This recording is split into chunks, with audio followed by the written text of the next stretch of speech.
Hello friend, welcome to your channel Gyan for exam. दोस्तों, आज से हम लोग शुरू कर रहे हैं बिहार एक परिचय वस्तुनिष्ठ में इतिहास सब्जेक्ट। इतिहास को शुरू करेंगे। इससे पहले हमने भूगोल, बिहार का जितने भी भूगोल से संबंधित जो ऑब्जेक्टिव प्रश्न थे वो कंप्लीट किया जा चुका है। लगभग 6 से 7 वीडियो कंप्लीट किया गया है। उसे आप बिहार स्पेशल जीके में प्लेलिस्ट में जा करके आप चेक करेंगे और वहां से बिहार के भूगोल के सभी इंपॉर्टेंट प्रश्न को तैयार करेंगे। ये सभी प्रश्न आपको 66 बीपीएससी, साथ ही बिहार एसएससी और बीपीएसएससी के लिए बहुत ही इंपॉर्टेंट होने वाली है। जो लोग चैनल पे नए हैं वो चैनल को सब्सक्राइब करेंगे, साथ ही बेल आइकन को ऑन कर लेंगे, जिससे आपको समय समय पे नोटिफिकेशन मिलता रहे। और वीडियो को ज्यादा से ज्यादा लोगों तक शेयर, लाइक, कमेंट जरूर करेंगे। आप लोग लास्ट तक बने रहेंगे। हम बहुत सारे इंपॉर्टेंट प्रश्न एक साथ इतिहास के जितने भी इंपॉर्टेंट प्रश्न हैं उसे इस वीडियो में जानेंगे। और ये वीडियो कुछ 4 से 5 पार्ट्स में आएंगे और साथ ही भूगोल का जो नहीं देखे उसे आप लोग एक बार जरूर देख लेंगे। चलिए हम लोग पहले बात कर लेते हैं। जो इस बुक से आपको पढ़नी है विषय सूची के बारे में बात करेंगे, जिनमें सबसे प्रमुख है बिहार का इतिहास एवं संस्कृति, जिनमें हम लोग जानेंगे महाजनपद है, ऐतिहासिक काल है, बौद्ध धर्म, मगध धर्म, ये सभी जो है इस सब के बारे में जानेंगे। साथ ही बिहार में स्वतंत्रता संघर्ष के बारे में जानेंगे। उसके बाद स्वतंत्रता के बाद की बिहार, बौद्धिक संपदा, कला संस्कृति, पर्यटन, खेल जगत, शिक्षा, बिहार का भूगोल। बिहार के भूगोल से आपको बता दें हमने यहाँ तक कंप्लीट कर लिया था। भौगोलिक स्वरूप, मृदा, जलवायु, वनस्पति, जनसंख्या, नदियां एवं अपवाह, सिंचाई परियोजना, यहाँ तक हमारी कंप्लीट हो गई थी। बस 2 और चैप्टर बाकी है, उसका भी जल्द ही वीडियो आप लोग को दिया जाएगा। साथ ही यहाँ की राज्य व्यवस्था की बात करेंगे, इसके अर्थव्यवस्था की बात करेंगे। ये सभी प्रमुख चैप्टर हम लोग जानेंगे। यहाँ की विभूतियों के बारे में, समसामयिक और विविध, ये सभी हमें पढ़नी होगी, जो कि 66 बीपीएससी के लिए बहुत ही कारगर साबित होने वाली है। आप लोग साथ बने रहेंगे, आपको पूरी तैयारी की जाएगी। ये खत्म होने के बाद आपको क्राउन बुक्स का भी ऑब्जेक्टिव अपलोड किया जाएगा और 66 बीपीएससी के लिए आप लोग को डिस्ट्रिक्ट वाइज वीडियो अपलोड किया गया है, उसे भी आप लोग प्लेलिस्ट में जाकर के जरूर देखेंगे। अब थोड़ा सा बिहार को अगर राजनैतिक मैप के रूप में देखें तो बिहार कुछ इस प्रकार से एक आयताकार बिहार के रूप में शामिल है, जिसमें उत्तर की ओर आपको नेपाल दिखेंगे, तो पश्चिम की ओर उत्तर प्रदेश और पूरब की ओर पश्चिम बंगाल, साथ ही दक्षिण की ओर झारखंड, जो 2000 ईस्वी में हमसे अलग होकर के बनी थी। कुछ इस प्रकार से हमारे कुछ 38 जिले शामिल हैं, जिसमें हम लोगों ने पश्चिमी और दक्षिणी बिहार से शुरू करके जिलों की संख्या कुल लगभग पूर्णिया, अररिया तक कंप्लीट किया गया है। उसे भी आप लोग जरूर देख लेंगे। आज से हम लोग बात करेंगे बिहार का इतिहास। बिहार का इतिहास में सबसे पहला है इतिहास के स्रोत। इतिहास के स्रोत हम लोग शुरू करेंगे और इसके जितने भी महत्वपूर्ण प्रश्न हैं उसे इस वीडियो में जानेंगे। ज्यादा टाइम नहीं लेते हुए हम लोग आज पहला प्रश्न शुरू करेंगे। प्रश्न नंबर 1 है, प्राचीन बिहार के इतिहास के जानकारी के मुख्य स्रोत हैं। प्राचीन बिहार की जानकारी का जो मुख्य स्रोत के रूप में हमें मिली है उसमें शामिल है भग्नावशेष, यात्रा वृत्तांत, अभिलेख, सिक्के और धार्मिक ग्रंथ। इनमें सभी सही है। आपको हर प्रश्न के लिए 3 सेकंड का टाइम दिया जाएगा, वहां से आप स्वयं भी इसको सॉल्व कर सकते हैं। प्रश्न नंबर 2, पाटलिपुत्र, प्राचीन पाटलिपुत्र के संबंध में जानकारी के स्रोत हैं। जानकारी का स्रोत पाटलिपुत्र का सर्वप्रमुख मिलता है भग्नावशेष से, यात्रा वृत्तांत से और धार्मिक ग्रंथ से, यानी सही आंसर ऑप्शन नंबर डी। प्रश्न संख्या 3, बिहार में भौगोलिक अभिलेख प्राप्त हुए। बिहार का जो भौगोलिक अभिलेख प्राप्त हुआ है वो सर्वप्रमुख लौरिया अरेराज, जो कि चंपारण में शामिल है, लौरिया नंदनगढ़, जो भी चंपारण में है, सहसराम, जिसे अभी वर्तमान में सासाराम के नाम से जानी जाती है, और रामपुरवा, ये भी चंपारण में स्थित है। इन सभी से हमें बिहार के मौर्यकालीन अभिलेख मिलते हैं। सही आंसर ऑप्शन नंबर सी। प्रश्न संख्या 4, अशोक का लघु शिलालेख प्राप्त हुआ है। अशोक का जो लघु शिलालेख प्रथम जो था वो हमें मिलती है सहस्राम यानी सासाराम से। अगला प्रश्न 5, बिहार से प्राप्त मौर्यकालीन अभिलेखों की भाषा क्या है। बिहार में जो मौर्यकालीन अभिलेख प्राप्त हुए हैं उसकी भाषा प्राकृत भाषा है। अगला प्रश्न 6 नंबर, बिहार से प्राप्त मौर्यकालीन अभिलेखों की लिपि क्या है। मौर्यकालीन अभिलेखों की लिपि प्रमुख ब्राह्मी लिपि है। अगला प्रश्न, बिहार में मौर्यकालीन अभिलेख किस स्थान से प्राप्त नहीं हुए हैं। पाटलिपुत्र, सहसराम, लौरिया अरेराज या लौरिया नंदनगढ़। तो बिहार का जो मौर्यकालीन अभिलेख था वो हमें सहसराम से मिले हैं, लौरिया नंदनगढ़ जो चंपारण में है और लौरिया अरेराज से मिले हैं, जबकि पाटलिपुत्र से मौर्यकाल का कोई भी अभिलेख प्राप्त नहीं हुआ है।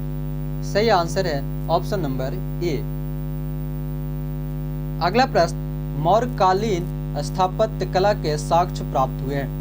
मौर्य काल का जो अशोक द्वारा बनाए गए 4 गुफा थे, साथ ही एक गुफा उनके पौत्र दशरथ द्वारा जो बनाई गई गुफा थी वह शामिल था, कुछ बराबर में, कुछ पाटलिपुत्र से, कुछ राजगीर से, वही तो सही आंसर है ऑप्शन नंबर डी।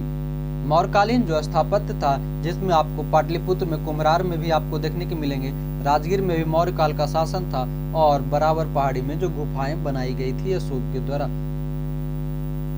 अगला प्रश्न है 9 नंबर, बिहार पर गढ़वालों के आधिपत्य का प्रमाण मिलता है। गढ़वाल का बिहार में जो आधिपत्य मिलता है खास करके मनेर ताम्रपत्र से। Option number A. अगला प्रश्न 10वां, बिहार के किस तुर्क राजवंश के अभिलेख प्राप्त हुए। बिहार में जो तुर्क राजवंश मुख्य रूप से था तुगलक वंश का। तुगलक वंश का राजवंश और अभिलेख हमें बिहार में देखने को मिलते हैं। अगला प्रश्न 11 नंबर, बिहार के किस क्षेत्र के संबंध में बसाती नूल उंस एक मूल्यवान स्रोत है। बसाती नूल उंस एक मूल्यवान क्षेत्र तिरहुत से संबंधित है। अगला प्रश्न 12 नंबर, बिहार आने वाले महत्वपूर्ण चीनी यात्री का नाम क्या है। बिहार आने वाले जो प्रमुख चीनी यात्री थे फाहियान, युआनचांग और इत्सिंग, ये सभी बिहार की यात्रा किए थे। सही आंसर ऑप्शन नंबर डी। अगला प्रश्न 13 नंबर, मुगल काल में बिहार आने वाला प्रथम विदेशी यात्री था। प्रथम विदेशी यात्री सर्वप्रथम मुल्ला तकिया। Option number A.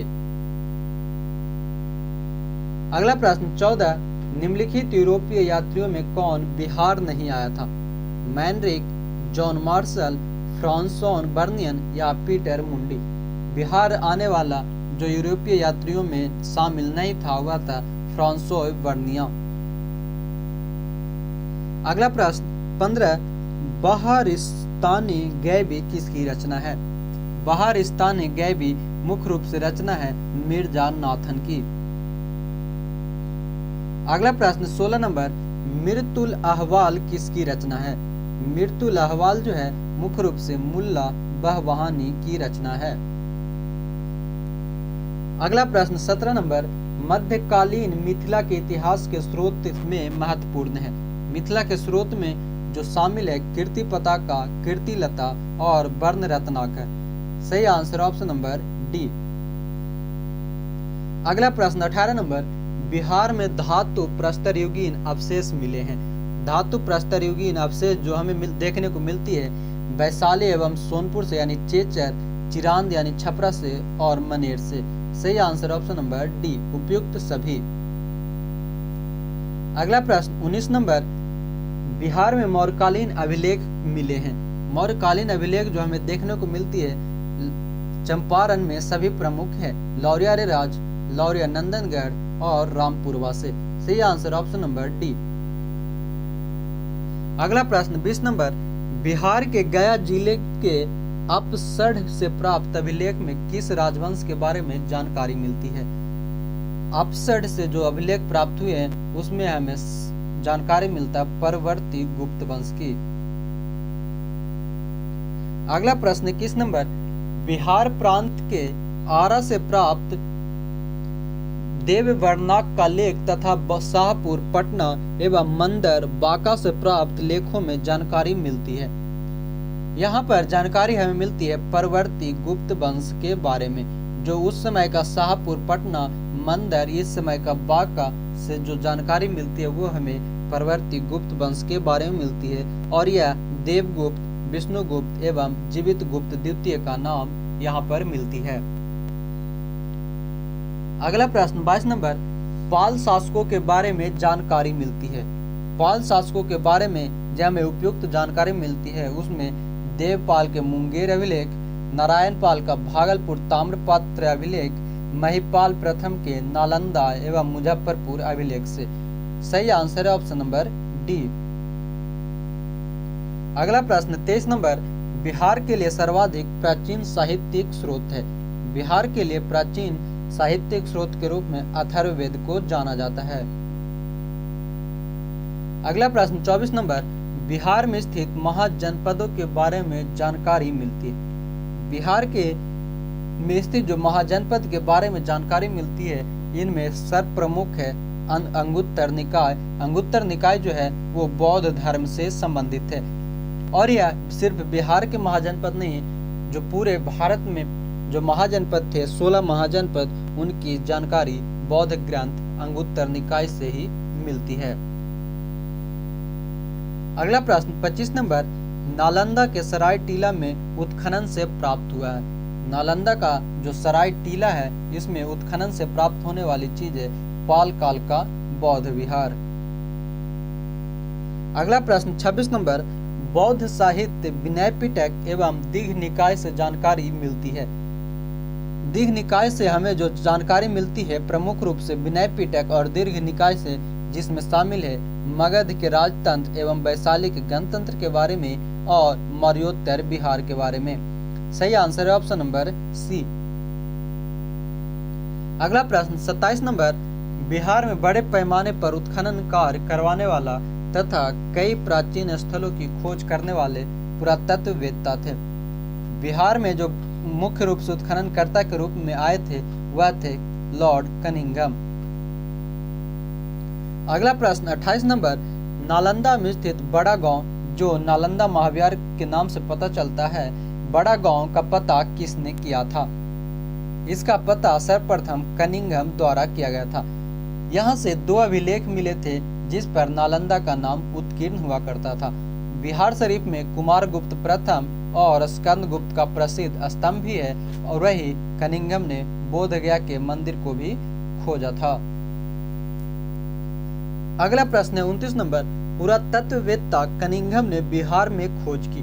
कनिंघम ने मुख्य रूप से जो खोज किया था जिसमें केसरिया स्तूप जो चंपारण में स्थित है, लौर्य आर्यराज का अशोक स्तंभ जो भी चंपारण में है, बसाढ़ के अवशेषों के आधार पर वैशाली के प्राचीन स्थल जो वैशाली में स्थित है, ये सभी जे कनिंघम द्वारा खोजी गई थी। अगला प्रश्न 30 नंबर, विदेह के राजा जनक ने निष्क या सुवर्ण या सतनाम उपहार से में दिए, यह कहाँ वर्णित है?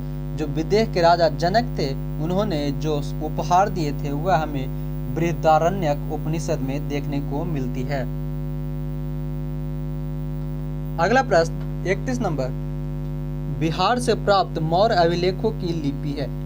मौर्य अभिलेखों की लिपि जो है वह खरोष्टी, अरमाइक और ग्रीक नहीं, यहाँ से जो प्राप्त अभिलेख है वह ब्राह्मी लिपि में शामिल है। सही answer option number D. 32 number, Bihar से प्राप्त पहला द्विभाषीय अभिलेख किस मध्यकालीन शासक से संबंधित है? द्विभाषीय अभिलेख के रूप में जो शासक मिला वह था शेरशाह। Option number B. अगला प्रश्न 33 नंबर, वह पहला मुगल शासक कौन था जिसके अभिलेख बिहार में मिले हैं? बिहार में अभिलेख जिसके पहला मिला है वह था अकबर। अकबर महान का अभिलेख बिहार में सर्वप्रथम मिला था। अगला प्रश्न 34, बौद्ध धार्मिक साहित्य में कौन ग्रंथ प्राचीन बिहार के इतिहास के संबंध में जानकारी का स्रोत है? प्रमुख जो स्रोत है वह है दीर्घ निकाय। अगला प्रश्न 35 नंबर, सियर उल मुताखरीन की रचना किसने की? सियर उल मुखातरीन की रचना मुख्य रूप से गुलाम हुसैन तबतबाई द्वारा किया गया था। अगला प्रश्न 36 नंबर, मध्यकालीन बिहार से संबंधित इन स्रोतों को सही सुमेलित करें। तो इनमें जो सही सुमेलित है उसमें देखें तो आपको रियाज उस सलातीन ये गुलाम हुसैन सलीम द्वारा, तारीखे शेरशाही अब्बास सरवानी द्वारा, बकियात मुस्ताकी रिजकुल्ला, अफसनाए सहा ये देखने को मिलती है शेख कबीर और बसातीनुल उन्स इख्तिसाम देहलवी। इनके कुछ प्रमुख स्रोत और रचनाकार हैं। सही आंसर है ऑप्शन नंबर बी। अगला प्रश्न 37 नंबर, मुल्ला बहावहानी यात्री थे। मुल्ला बहावहानी कहाँ के यात्री थे? ये ईरान के यात्री हुआ करते थे और इनके यात्री वृत्तांत से आधुनिक बिहार के बारे में जानकारी मिलती है। अगला प्रश्न है 38, आधुनिक बिहार के अध्ययन के लिए स्रोत है। आधुनिक बिहार के अध्ययन के लिए जो प्रमुख स्रोत है उनमें फ्रांसिस बुकानन का संकलित विभिन्न report, district gazetteer, land survey of settlement report और Fort William India House correspondence series, इनमें सभी सही है। 39 नंबर प्रश्न, कौटिल्य के अर्थशास्त्र में किस पहलू पर प्रकाश डाला गया है?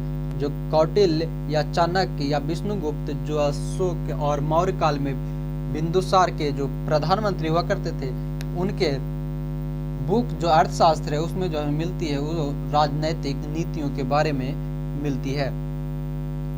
अगला प्रश्न है 40, अपसढ़ गया से प्राप्त एक मंदिर का भग्नावशेष प्राप्त हुआ है। इसके दीवारों पर कथा दृश्य अंकित है। जो गया जिसे अपसढ़ के नाम से जाना जाता था, वहां पर मंदिर का भग्नावशेष मिले हैं, वह है रामायण का। फ्रेंड्स, इस प्रकार कुल 40 प्रश्न थे जो हमने इस वीडियो में जाना। साथ ही इसी में हम लोग चलेंगे प्राचीन बिहार में, जिसमें कुछ छोटे छोटे 7 से 10 प्रश्न है, उसे भी इसी वीडियो में हम लोग कलेक्ट करेंगे। बात करेंगे प्राचीन बिहार में पूर्व ऐतिहासिक बिहार का, जिनमें पहला प्रश्न है, बिहार में पूर्व ऐतिहासिक काल का आरंभ होता है अनुमानतः।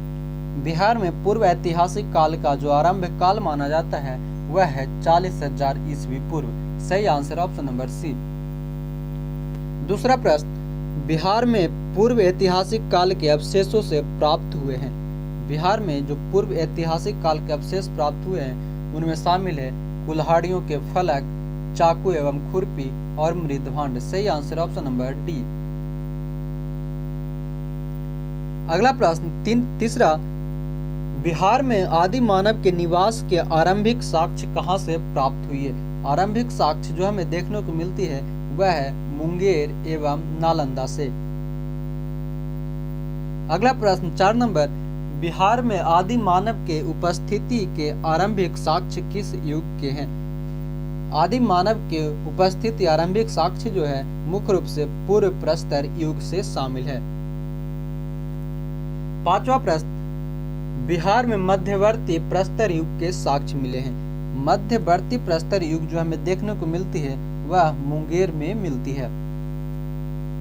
अगला प्रश्न 6 नंबर, बिहार में चिरांद, सारण एवं चेचर, वैशालिक से किस युग के अवशेष प्राप्त हुए?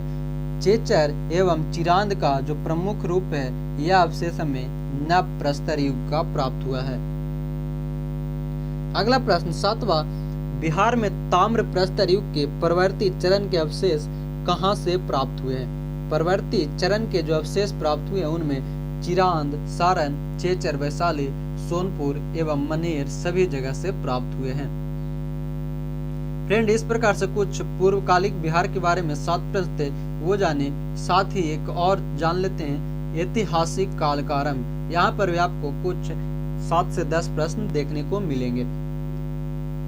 ऐतिहासिक काल का आरंभ में पहला प्रश्न है, बिहार सहित पूर्वी भारत में आर्यों का आगमन हुआ था अनुमानतः। आर्यों का आगमन जो माना जाता है वह है लगभग 800 ईस्वी पूर्व में उत्तर वैदिक काल में। अगला प्रश्न है दूसरा, बिहार सहित पूर्वी भारत में आर्यों के विस्तार में सहायक था। पूर्वी भारत में आर्यों के विस्तार में सहायक लोहे का उपयोग था। अगला प्रश्न तीसरा, श्रुति तथा किंवदंती के अनुसार महाभारत युद्ध के समय बिहार में मुख्य राज्य कौन था? महाभारत युद्ध के समय बिहार में मुख्य राज्य के रूप में जाना जाता था मगध तथा विदेह, अंग एवं लिच्छवी। सही आंसर ऑप्शन नंबर सी।